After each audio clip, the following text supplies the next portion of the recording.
नमस्कार, कानून की बात में आपका स्वागत है। मैं हूं आशीष भार्गव और मुद्दा जो है हिजाब को लेकर है, जो धीरे धीरे कर्नाटक से बाहर जा रहा है, बार बार सुप्रीम कोर्ट में दस्तक दे रहा है और कर्नाटक हाई कोर्ट का एक अंतरिम फैसला आया है तो सुप्रीम कोर्ट ने भी फिलहाल इस मामले में दखल देने से इनकार कर दिया है।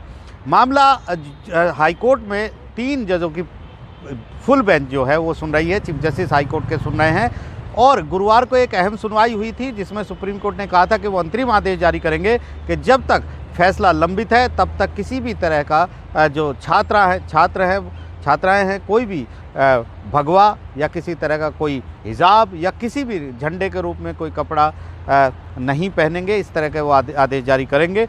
और इस बीच वो आदेश अपलोड नहीं हुआ था, लेकिन कई पिटीशन सुप्रीम कोर्ट में आ गई। सुप्रीम कोर्ट में मांग की गई कि हाई कोर्ट के इस अंतरिम फैसले पर रोक लगाई जाए। यूथ कांग्रेस के जो अध्यक्ष हैं BV श्रीनिवास, वो भी सुप्रीम कोर्ट में पहुंचे हैं, उन्होंने भी इसको चैलेंज किया है। तो सुबह एक अहम सुनवाई हुई जिसमें चीफ जस्टिस NV रमन्ना की बेंच के सामने मेंशन किया गया इसको और कहा गया कि इस पर सुनवाई हो। हाई कोर्ट ने एक फैसला दिया है, अंतरिम फैसला दिया है, उस पर भी इस मामले को सुनवाई हो और इस पर रोक लगाई जाए।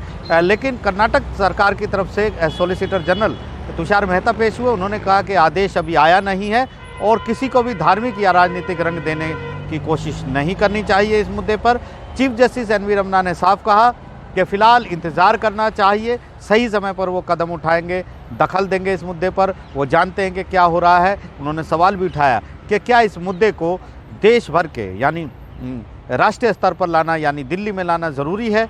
कर्नाटक हाई कोर्ट को क्यों नहीं इस मामले पर सुनवाई करनी चाहिए। जब मौलिक अधिकारों की बात की गई तो उन्होंने एक बार फिर साफ किया कि देश के जो सुप्रीम कोर्ट है यहाँ पर वो देश के नागरिकों के मौलिक अधिकारों के संरक्षण के लिए है। जब सही वक्त आएगा, उचित वक्त आएगा, वो दखल ज़रूर देंगे। तो फिलहाल उन्होंने जल्द सुनवाई की मांग से इनकार कर दिया, कोई तारीख उन्होंने नहीं दी।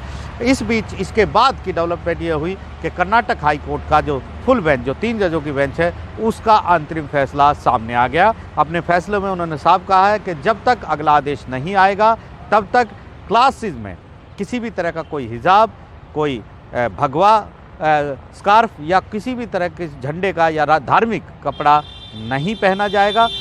हाई कोर्ट ने यह भी साफ किया है ये आदेश सिर्फ उन संस्थानों पर लागू होगा जहां की जो समितियां हैं, विकास समितियां जो हैं, जिन्होंने इस तरह के आदेश वर्दी और यूनिफॉर्म नहीं बनाई हैं। तो कुल मिलाकर एक बड़ा मामला यहाँ पर हाई कोर्ट ने रखा और साथ ही कहा 14 फरवरी को इस मामले की अगली सुनवाई होगी।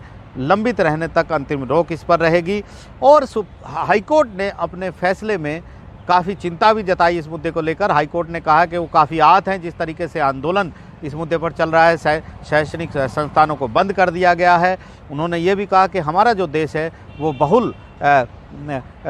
बहुलता का एक देश है जहाँ पर बहुत सारे धर्म हैं, बहुत सारी भाषाएं हैं, बहुत सारी संस्कृति हैं और हमारा देश जो है वो धर्मनिरपेक्ष है और हमारे देश को किसी धर्म के नाम से हमारे देश की पहचान नहीं है। इसलिए ये चिंता की बात है कि किस तरीके से इस मामले को तूल दिया गया।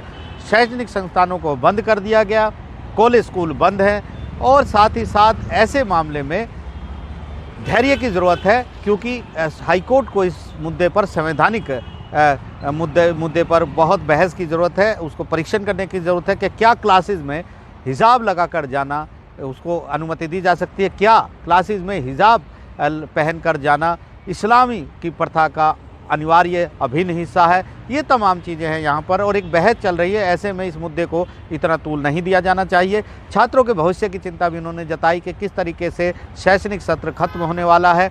हायर एजुकेशन में एक सेट पैटर्न टाइमलाइन होती है, अगर यहाँ पे देरी होगी तो छात्रों को दिक्कत होगी। उन्होंने उम्मीद जताई है कि लोग इस मुद्दे को आगे इस तरीके से तूल नहीं देंगे और हाई कोर्ट अब इस मामले पर आगे सुनवाई करेगा। तो निश्चित तौर पर एक राजनीतिक मामला भी कानूनी मामले के साथ साथ ये है और बार बार दस्तक दी जा रही है सुप्रीम कोर्ट में कि संवैधानिक मुद्दा है, इस पर सुनवाई हो। कपिल सिब्बल ने चीफ जस्टिस के सामने कल इस केस को मेंशन किया था और कहा था कि ये केस जो है 9 जजों की संविधान पीठ के पास जाना चाहिए। इसे हाई कोर्ट ना सुने, सुप्रीम कोर्ट इसे सुने, भले कोई आदेश जारी ना करे लेकिन इसकी एक बार सुनवाई ज़रूर करे। तो ये तमाम मुद्दा एक ऐसा मुद्दा है जिसमें 5 राज्यों में चुनाव हो रहे हैं। निश्चित तौर पर इसका इम्पैक्ट जो है, इसका जो असर है वो कर्नाटक तक सीमित नहीं है, जैसा कि याचिकाकर्ता भी बार बार कह रहे हैं कि इसका प्रभाव जो है पूरे देश पर पड़ेगा, देश भर की मुस्लिम महिलाओं पर पड़ेगा। सुप्रीम कोर्ट को इसको सुनना चाहिए। ये एक ऐसा मुद्दा है जिस पर एक संवैधानिक बेंच ही फैसला कर सकती है और एक संवैधानिक मुद्दा है। हमने देखा था किस तरीके से 3 तलाक के मुद्दे पर सुप्रीम कोर्ट में एक लंबी चौड़ी बहस हुई थी। तो यहाँ पर हाई कोर्ट ने एक और बड़ी बात कही अपने आदेश में। उसने कहा है कि ये बात ठीक है कि देश में मौलिक अधिकार दिए गए हैं, उस मौलिक अधिकार में आप कोई भी धर्म का प्रचार या अभ्यास कर सकते हैं, लेकिन ये जो तमाम मौलिक अधिकार हैं ये भी संविधान ने एक प्रतिबंध के तहत उनको संपूर्ण नहीं बनाया है। ये जो अधिकार हैं, मौलिक अधिकार, ये भी संपूर्ण नहीं है। ये बात ज़रूर हाई कोर्ट ने कही है। सुप्रीम कोर्ट भी लगातार इस बात को कहता आया है। तो ये एक ऐसा मुद्दा है जो बड़े स्तर पर, बड़े लेवल पर बड़ी बहस का मुद्दा बनता जा रहा है, ना सिर्फ कानूनी बल्कि राजनीतिक भी। और ऐसे में अब आने वाले वक्त में ये देखना होगा कि क्या सुप्रीम कोर्ट एक बार इतनी सारी याचिकाएं आने के बाद, इतना सारा दबाव आने के बाद, क्या सुप्रीम कोर्ट इस मुद्दे को सुनेगा या फिर हाई कोर्ट की फुल बेंच इस मुद्दे पर कोई फैसला लेगी। नई दिल्ली से आशीष भार्गव, NDTV इंडिया।